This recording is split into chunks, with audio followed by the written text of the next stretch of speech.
I never thought I'd get the cops called on me in my own front yard, but that's exactly where this whole mess started. Picture this. Two patrol cars, lights bouncing off my blacked-out F-350, and Delilah, the self-declared queen of the HOA, standing there, practically shrieking, "Arrest him! He's got commercial trucks. He says he's not in our HOA." All this right in front of my house. Let me ask you, ever been so annoyed you feel your pulse in your temples? That was me. But, you stand there, trying to keep your cool. I just looked her in the eye and said, "Ma'am, I've never been in your HOA. Never will be." She just laughed, then slapped another $250 violation on my mailbox and stomped back to her golf cart, mashing those numbers on her phone to 911 like she was defusing a bomb. Little did she know, I'd already been digging through property records for months, looking for the real story behind this land. Turns out, what I found was about to turn her little suburban empire upside down. Cops checked my paperwork, tipped their hats, and left. Delilah, standing there in her overpriced dress, sputtering. But trust me, that was just the first round.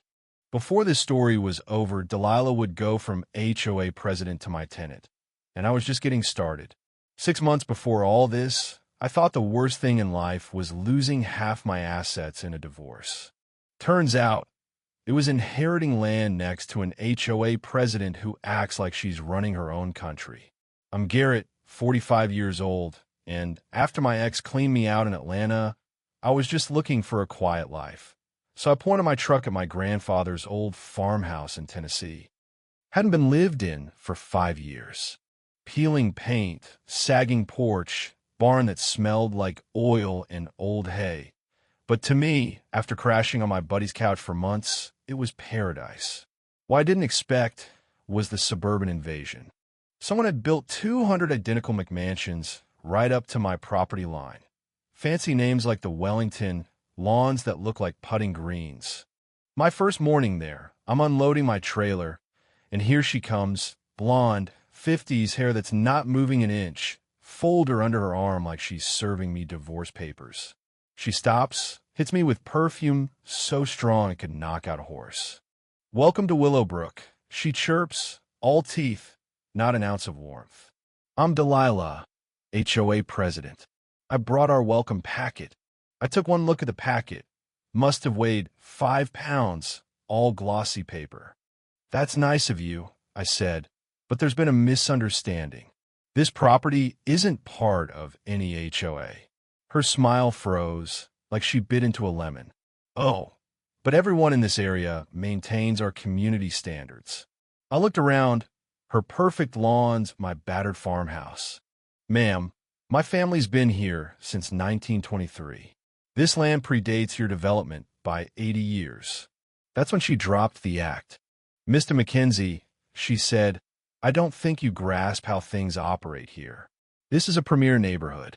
Your truck, your barn, your dog, all of this needs immediate correction." She pointed at everything she thought was wrong. I could feel my jaw clenching. "And if I don't?" I asked. She leaned in, voice dripping with threat. "We have relationships throughout county government. I'm confident we can locate appropriate motivations for community cooperation." Then she spun on her heel, hopped in her white Mercedes with the HOA boss plate, subtlety clearly not her thing, and peeled out. That night, sitting on my porch with a cold beer, I started to smell what was really going on. This wasn't about property values. This was about power, plain and simple. And I'm not the kind of guy who rolls over easy. 3 days later, I'm fixing a carburetor when I hear the rumble of a county truck and Delilah's Mercedes. Out steps an inspector, already sweating in the Tennessee humidity, clipboard thick as a novel. Delilah right behind him, filming on her phone. "We've received multiple complaints," the inspector said, "about zoning violations." She chimed in, listing off commercial vehicles, unlicensed business, possible environmental contamination. She said it like she was reading my obituary. Thing is, I spent 15 years in construction. I know zoning laws like the back of my hand. So when the inspector starts measuring, I'm already 3 steps ahead. I asked, "What's the official zoning?" He flips through paperwork. Agricultural residential mixed use, which, by law, allows commercial vehicles for property-related work. Delilah starts to wilt. The inspector shuts his clipboard. No violations to cite. You could hear a pin drop, but it all felt too rehearsed, too targeted. So that night, I went to the county courthouse, pulled every old survey I could find. That's when I hit gold. Turns out, when my great-granddad started selling off parts of our old 40-acre farm, he kept the mineral rights. In Tennessee, that means everything below 6 feet.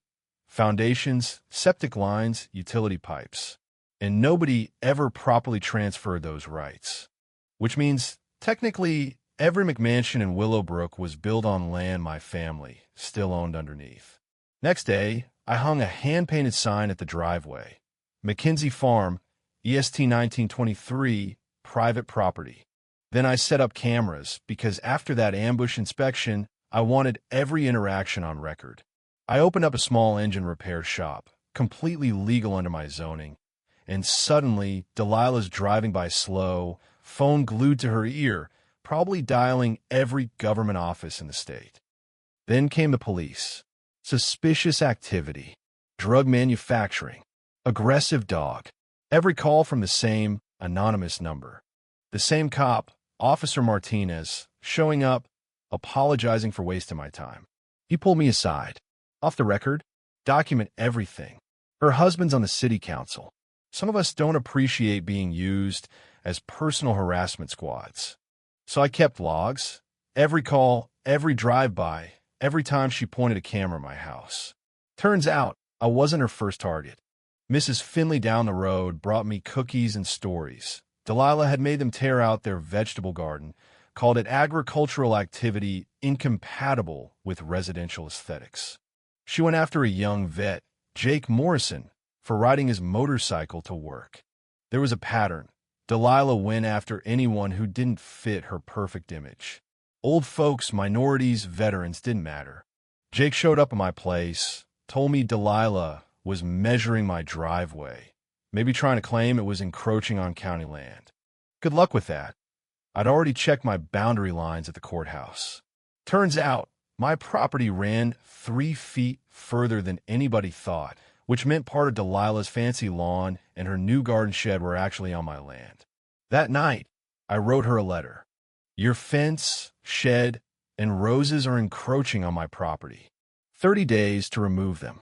Next morning, suburbia lost its mind. Delilah screaming on the phone to her own surveyor, who left looking defeated. That afternoon, she tried to bribe me, offered $15,000 for a 10-foot easement. I kept my voice neutral, phone recording in my pocket. I'll think about it. She threatened endless legal battles, court costs, all that. I called my attorney, Sarah. She just laughed. Congratulations, she said. That's extortion, and your survey opens up some very interesting questions about the whole development. Sarah dug into the old records with me. What we found, the developer never completed the title work. Bankruptcy, missing permits, environmental violations. And, surprise, Bradley Thornfield, Delilah's husband, was the councilman who fast-tracked the permits after getting hefty contributions from the developer. This wasn't just a property dispute anymore. This was corruption. Sarah filed a quiet title action. That meant every homeowner in Willowbrook got a letter saying their property title was in dispute. Panic spread like wildfire. At the next HOA meeting, people were furious. Delilah tried to play the victim, but Mrs. Finley stood up, told everyone about the harassment. Jay questioned her bogus 15% property value drop claim. Cameras were rolling. Local news picked it up, and suddenly the HOA's dirty laundry was everywhere. Delilah doubled down, called in every inspector she could. Environmental, fire, code enforcement. They combed my property for hours, looking for violations. They found nothing. All my paperwork, all my permits, solid. And every complaint they filed was on the record, which meant Sarah could subpoena them as evidence of coordinated harassment. The final straw came when Delilah and Bradley showed up at my house, tried to buy me off. 50 grand just to walk away and recognize their version of the property line. I told them I'd take my chances in court. They threatened bureaucratic headaches, permit delays, the whole corrupt song and dance. What they didn't know, I'd recorded the whole conversation. 3 weeks later, the big HOA meeting. Local news cameras. Sarah and I sitting in the back with thick folders of evidence. Delilah tried to regain control, but people were furious about their property titles. I stood up and dropped the bomb. Missing permits, incomplete title transfers, the whole subdivision built on shaky legal ground. Sarah explained that my family still owned the subsurface rights. Panic, shouting, some people heading for the exits to call their lawyers. Then I played the recording of Bradley's threats. The news crew caught everything: political corruption, extortion, HOA harassment. By the next morning, it was all over the local news. Delilah's husband resigned from city council. The developer faced charges. Delilah moved away, and the neighborhood voted in a new board, Mrs. Finley as president, Jake handling security.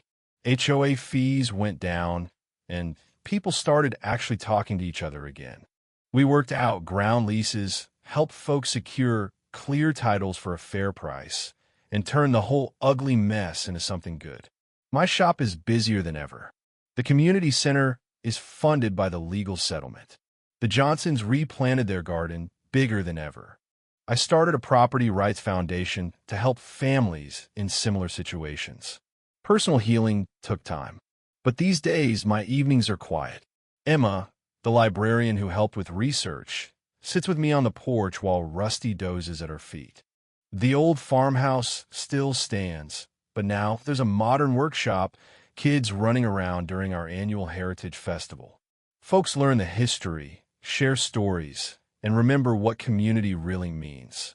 If there's a lesson in all this, it's simple. Stand up for yourself, but do it with preparation and evidence. Never underestimate how deep corruption can run, but don't underestimate the power of a neighborhood coming together either. When people see you standing up for what's right, a lot of them will stand with you. So, let me ask, have you ever had a run-in with an HOA, a neighbor from hell, or a property dispute that went off the rails? Drop your story in the comments. I read every single one, and you never know, your experience might just help someone else fighting their own David versus Goliath battle.